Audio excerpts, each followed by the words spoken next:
when we go through this subject selection process, and we've got in mind what we like and what we're interested in, and what we could maybe see ourselves continuing in the future. And I think in my position, I was really privileged to go with what I wanted to do and what interested me.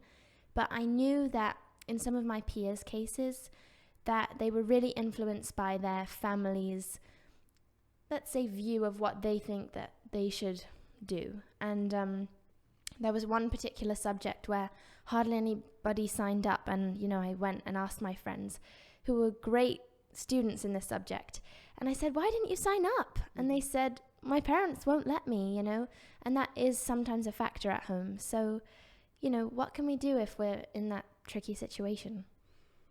And that is a tricky situation. It's probably one of it's probably one of the hardest things that I find for myself, is trying to navigate all of that. And so I know for teenagers, it's absolutely difficult. It's really hard to go against, what your parents want, or even against what your friends are doing. It's really, it is tricky.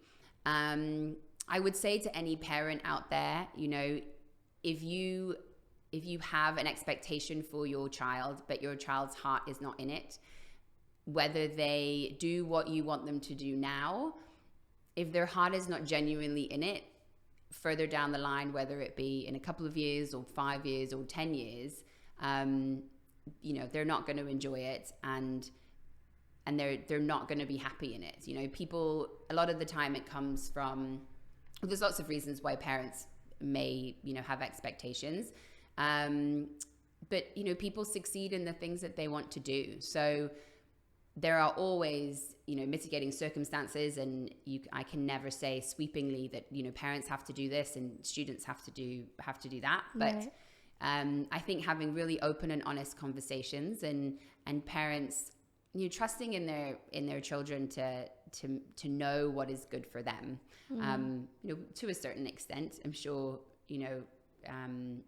there are times when we all want to take, maybe an easy route, or a subject that you're taking just because your friends are taking it. But if you're taking subjects that you enjoy, those are going to be the subjects that you flourish in, and that you do well in overall.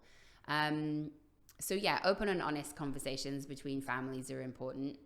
But at the end of the day, that doesn't always happen. And so I think right now it's really hard to mess it up completely now. So if you do end up taking a subject based on someone else's opinion, go with it, do the best that you can, and you just never know what else you might learn from that subject, whether it's the content, whether it's, some little bit of research that you had to read for an assignment in that subject, but it takes you down a path to something else, Yeah, well said. Yeah.